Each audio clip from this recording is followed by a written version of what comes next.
Palabra y vida. Con el padre Manuel Horta, desde Sevilla.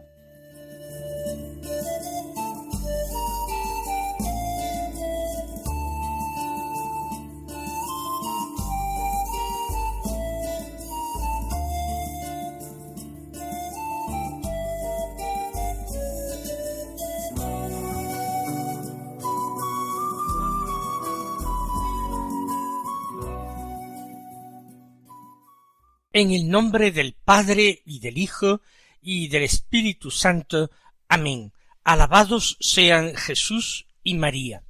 Muy buenos días, queridos amigos, oyentes de Radio María y seguidores del programa Palabra y Vida. Hoy es el viernes de la 24ª semana del tiempo ordinario. Un viernes 22 de septiembre. Mañana comienza el otoño. Vamos a entregarnos al Señor en la historia, no sólo en la intimidad de nuestras conciencias. Vamos a entregarnos al Señor con todo lo que nos rodea, en este atravesar el tiempo, la historia, en este ir envejeciendo día tras día, en este ir acercándonos a ese encuentro definitivo un día con el Señor.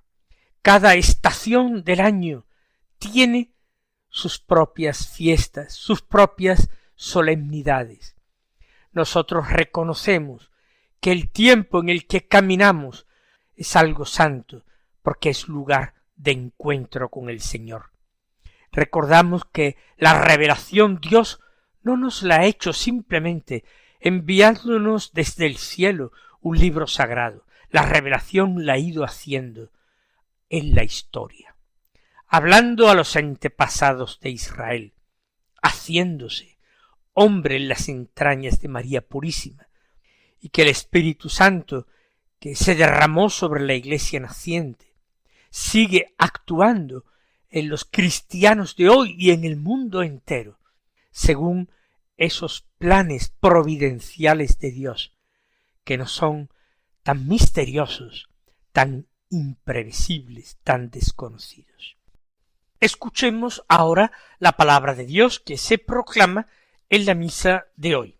Todavía seguimos leyendo la primera epístola de San Pablo a Timoteo, del capítulo 6, los versículos 2 al 12, que dicen así: Querido hermano, esto es lo que tienes que enseñar y recomendar. Si alguno enseña otra doctrina y no se aviene a las palabras sanas de nuestro Señor Jesucristo y a la doctrina que es conforme a la piedad, es un orgulloso y un ignorante, que padece la enfermedad de plantear cuestiones y discusiones sobre palabras.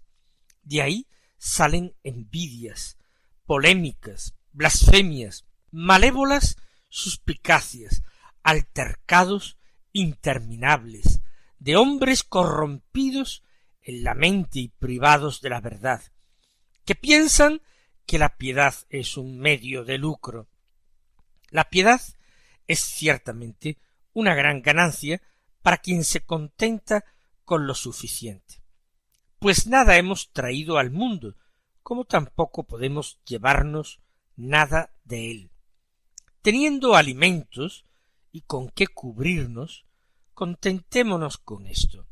Los que quieren enriquecerse sucumben a la tentación, se enredan en un lazo y son presa de muchos deseos absurdos y nocivos, que hunden a los hombres en la ruina y en la perdición.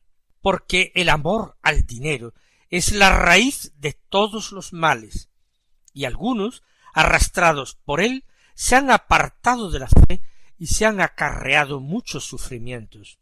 Tú, en cambio, hombre de Dios, huye de estas cosas. Busca la justicia, la piedad, la fe, el amor, la paciencia, la mansedumbre. Combate el buen combate de la fe. Conquista la vida eterna, a la que fuiste llamado y que tú profesaste noblemente delante de muchos testigos. Como vemos, se trata de la parte parenética de la carta, es decir, la parte donde Pablo reúne todas las exhortaciones a Timoteo. En definitiva, son exhortaciones no sólo a la persona de Timoteo, ni siquiera principalmente a la persona de Timoteo, que es un buen cristiano, un hijo querido, sino que son exhortaciones para que Timoteo actúe enseñando de esta manera, exhortando a su vez, como obispo de Éfeso, de esta manera. Aunque el texto es largo, no creamos que tiene especial complicación. Es un texto relativamente sencillo y fácil de entender. Empieza así: esto es lo que tú tienes que enseñar y recomendar.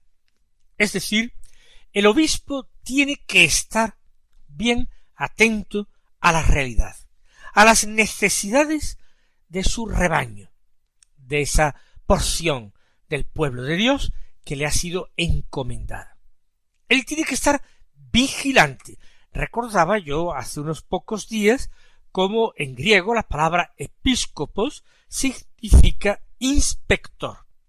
Tiene pues que inspeccionar su comunidad, a ver si todos viven de acuerdo al Evangelio de Jesucristo, para tratar de corregir errores, amonestar a los que puedan ser culpables de algo, hacer justicia, alentar a los que se encuentran desanimados, etc. Por eso dice: esto es lo que tienes que enseñar y recomendar. Y empieza por la doctrina cristiana, la doctrina que se profesa, que se enseña, que se recibe.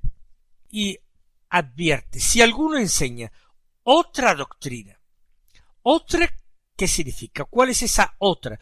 Pues distinta a la doctrina que Pablo le ha transmitido a Timoteo, y que lógicamente Timoteo debe a su vez transmitir a los efesios. Otra doctrina distinta. Y piensen que en aquel momento, en el primer siglo de la historia de la Iglesia, a poco, ya en la época apostólica, aparecen herejías, desviaciones. La fe católica va siendo poco a poco conocida, discernida, cuando la Iglesia tiene que tomar posición frente a algunos que predican cosas que les resultan extrañas, que no están presentes en la enseñanza del Señor ni de las antiguas Escrituras. Por eso, si alguno enseña una doctrina distinta y una doctrina que no se aviene, que no concuerda con las palabras sanas de nuestro Señor Jesucristo y a la doctrina que es conforme a la piedad, es decir, el que está enseñando cosas novedosas, pero que no tienen fundamento ni en las palabras, ni en el ejemplo del Señor, ni en las Sagradas Escrituras, buscando pues novedades, llamar la atención, o porque él está convencido de esto, ese es un orgulloso y un ignorante, con dos palabras que son verdaderamente demoledoras. Tacha a estos predicadores o maestros cristianos que buscan notoriedad enseñando cosas que a ellos les parecen inteligentes, les parecen brillantes, astutas, convincentes, pero están transmitiendo sus propias doctrinas, no la verdad de Dios. Orgulloso porque sin someterse a enseñanzas recibidas, predica novedades, e ignorante porque cree que sus descubrimientos son algo cuando no son nada, son pura vaciedad y engaño que hacen daño. Es un orgulloso y un ignorante que padece la enfermedad de plantear cuestiones y discusiones sobre palabras. Muchas veces de aquí parten las herejías, de querer utilizar nuevas explicaciones, nuevas palabras, de querer explicar todo de la misma manera, pero explicando todo de una manera distinta, ocurre que a veces se vacía de contenido una verdad de fe. Eso es algo muy peligroso, y por desgracia hoy se escucha con cierta frecuencia. Nuestra fe es la fe católica, la fe de la Iglesia, pero nosotros, al hombre moderno, que tiene otro lenguaje, otra mentalidad, otras categorías intelectuales, tenemos que predicarle la fe de otra manera, tenemos que inculturar la fe. En teoría, esto es correcto. En la práctica, ese deseo de querer hacer accesible la fe al hombre moderno la lleva a veces a cambiarla sustancialmente, a hacer afirmaciones que de ninguna manera son compatibles con el contenido de la doctrina cristiana. A mí me asusta cuando escucho este discurso con mucha frecuencia. Vamos a adaptar la fe, vamos a hacerla cercana, accesible, comprensible al hombre moderno. La fe nunca ha sido algo propio del hombre moderno de cualquier época. Siempre ha sido para los paganos, para los griegos, necedad, y para los judíos, escándalo. Por tanto, no queramos hacer compatible y simpática la fe para el mundo, porque hay una oposición total y absoluta entre Cristo y el mundo. Discusiones sobre palabras, dice Pablo, que eso ni de hablar. La tilda esto de enfermedad, de plantear cuestiones y discusiones sobre palabras. ¿Y por qué esto es malo? Por los frutos los conoceréis.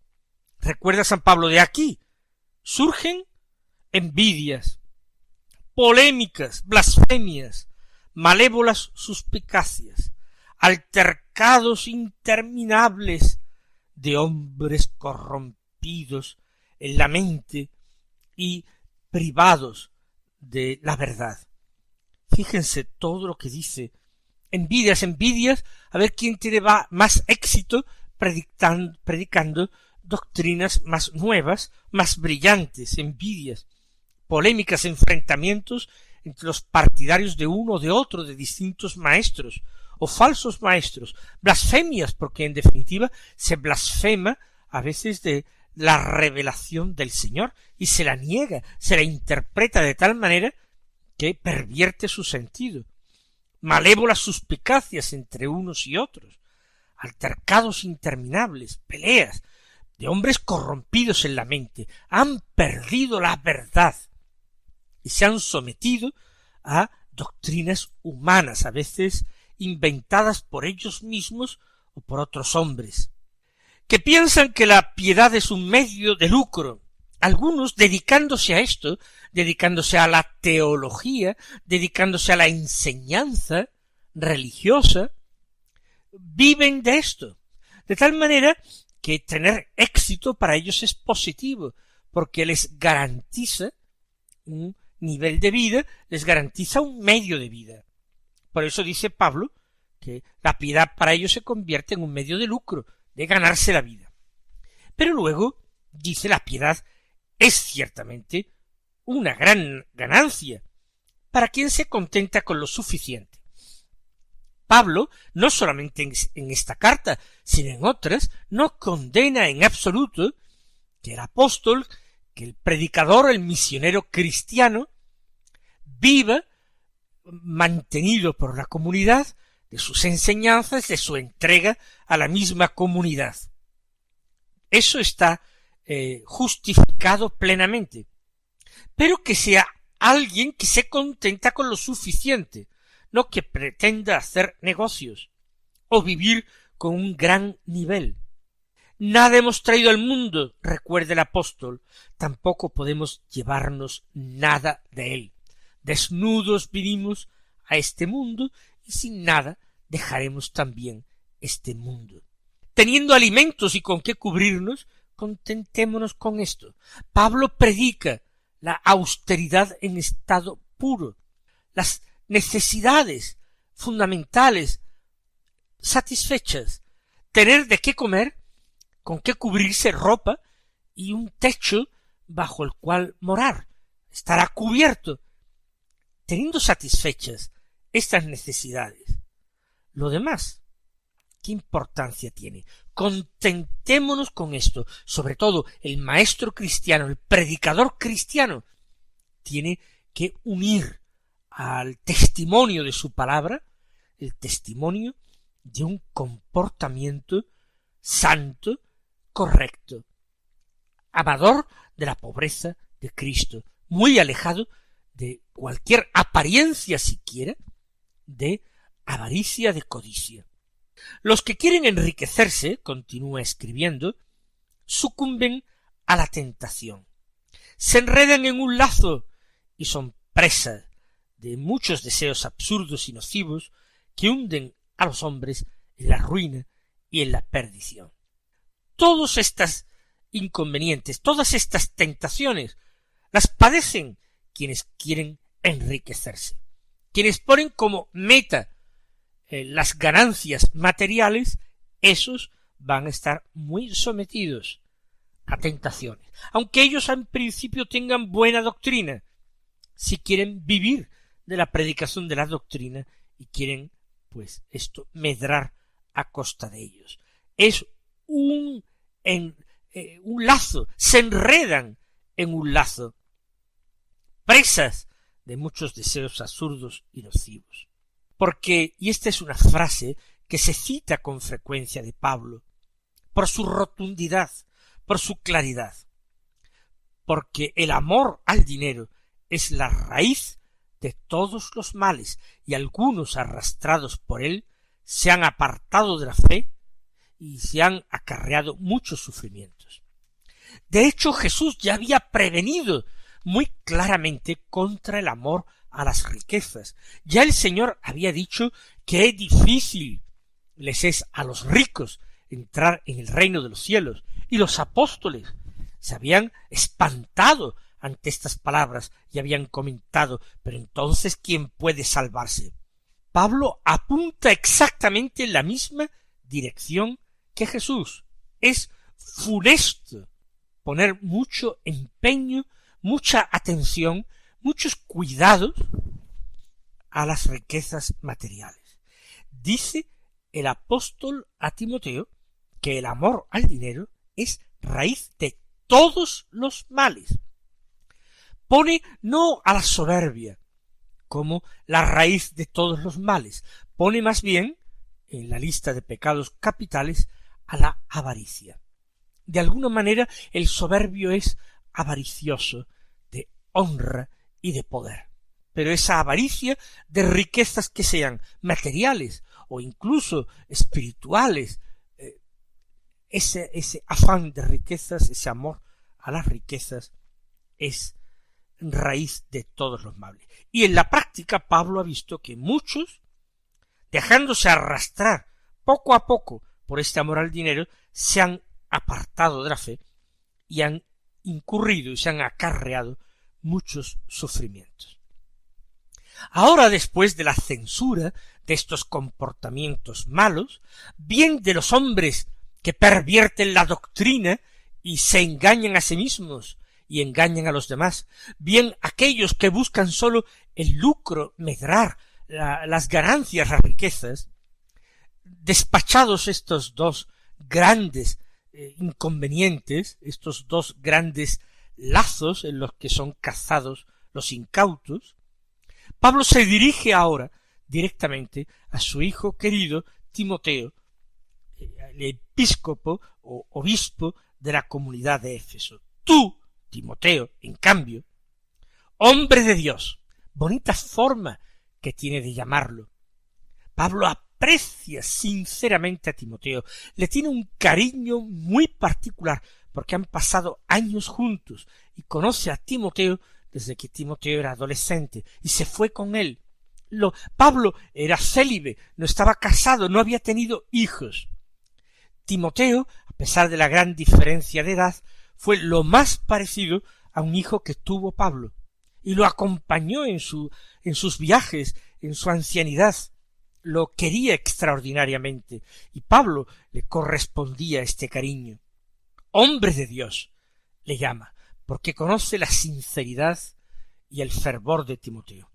Tú, en cambio, huye de estas cosas. Pablo está seguro que Timoteo no se va a dejar engañar, pero prefiere dejarle escrito esto como última voluntad de un padre que se preocupa por su hijo y por su trabajo por la causa del Evangelio. Busca, ahora le dice en positivo, busca la justicia, la piedad, la fe, el amor, la paciencia, la mansedumbre. Enumera virtudes. Empieza por la justicia y cuando habla de la justicia se refiere a la santidad. La piedad, que es el culto a Dios, es la oración, la búsqueda de corazón a corazón del Señor.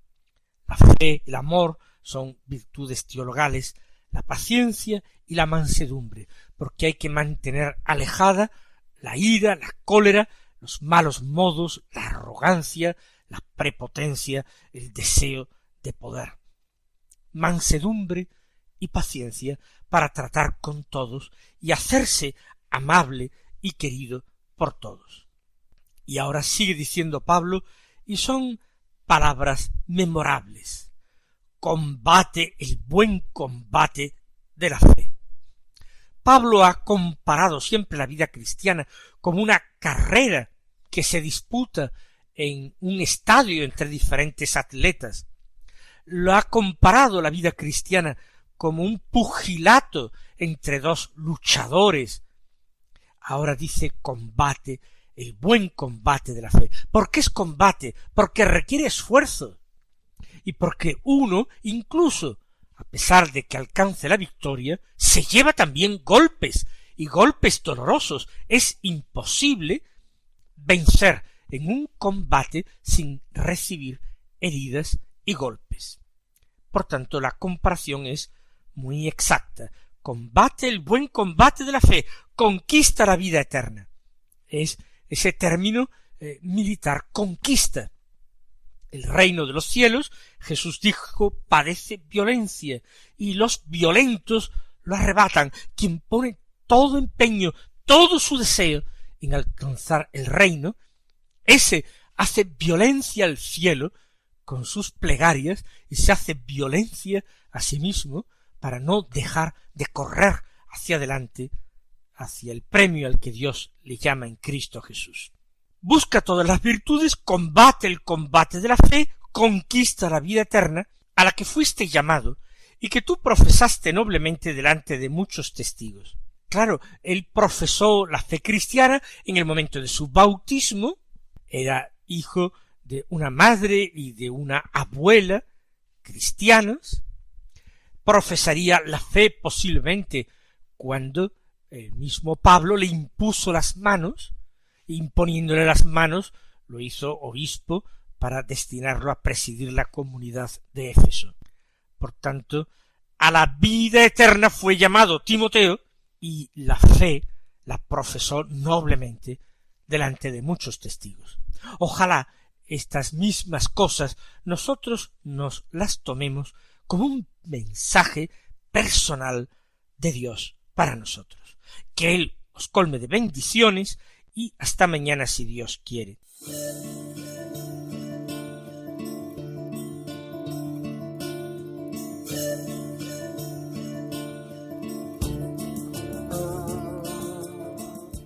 Han escuchado en Radio María Palabra y Vida, un programa que dirige el padre Manuel Horta.